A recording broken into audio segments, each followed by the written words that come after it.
Warning, the following YouTube video contains information most golf coaches wouldn't give for free.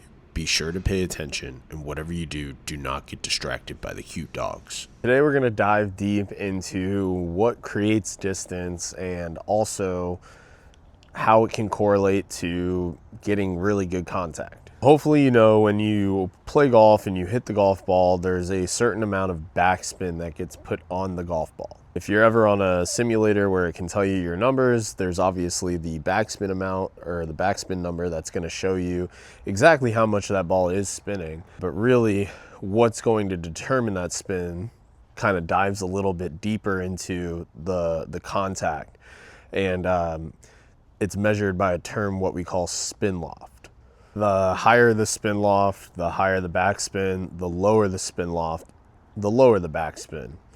Now, if we're looking to get more distance, potentially, whether it be our irons or our driver, we're gonna want low spin. This is why driver, you want the least amount of spin on your ball. That being said, let's talk about how spin loft is created. Formula to calculate spin loft, and I'm sorry, I gotta bring in formulas, but we gotta do it. The more you understand, the better you're gonna be able to play this game. So the formula for spin loft is going to be dynamic loft, which is the loft on the club measured at impact, minus angle of attack, the amount that you strike down or strike up. Now, being that today I'm hitting an iron, my angle of attack is gonna always be down. And if you plug in a negative angle of attack, meaning you struck down at the ball, negative minus a negative, it turns it into a positive. So anytime that you are striking down, you're going to potentially be increasing backspin. So knowing that, what we can do, look at the dynamic loft at impact. Now we get into the topic, how do we control our dynamic loft? And that's obviously going to be by the amount the shaft is either leaned forward or backward. This is going to be that forward shaft lean that de-lofts the club, helps you compress it.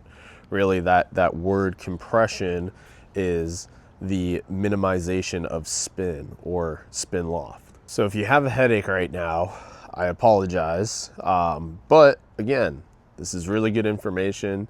I would encourage you to, if you're not understanding something, definitely rewind, watch it over a few times. Because if you can get this, then you're going to start practicing the right stuff and start getting better at this game, getting and achieving better ball striking and more distance. Now we're going to get into what we call the radius of the golf swing.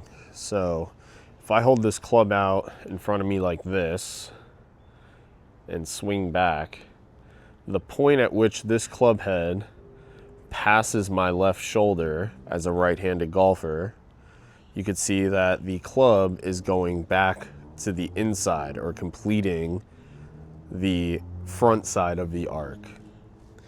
So that being said, the left shoulder all the way to your left hand is considered a radius on the circle that you swing on. The other radius would be the club shaft. Now, why this is crucial is it's not only going to help you get that forward shaft lean to minimize spin loft or minimize the spin and hit the ball further, but it's also going to help us control where the bottom of our swing arc is, AKA our low point. And for those of you who should know, the low point or the bottom of our circle, anytime we're hitting an iron off the turf or a wood, is gonna be in front of the ball. Hit the ball first, then the ground. If I just create separation from these two radiuses with my wrist, and I just kind of cock my right wrist back without moving the handle, you can see that the club just moved away from the ground.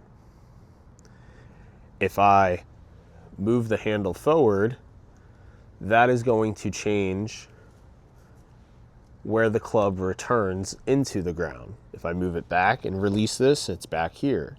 If I move it here and release it, it's more up here.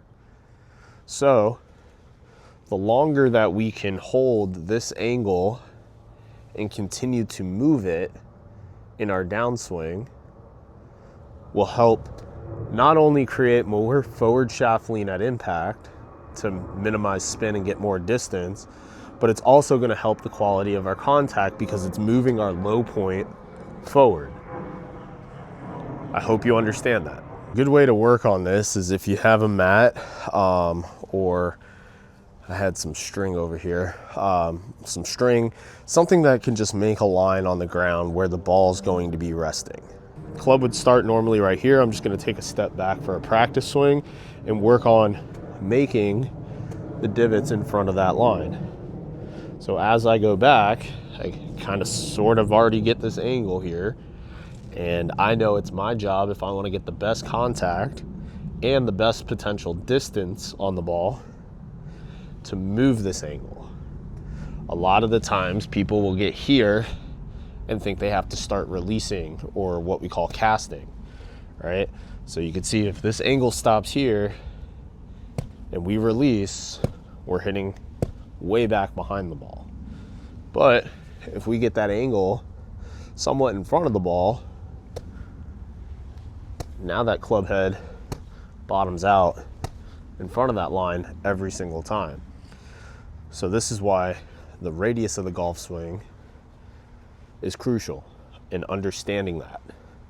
So taking some swings here.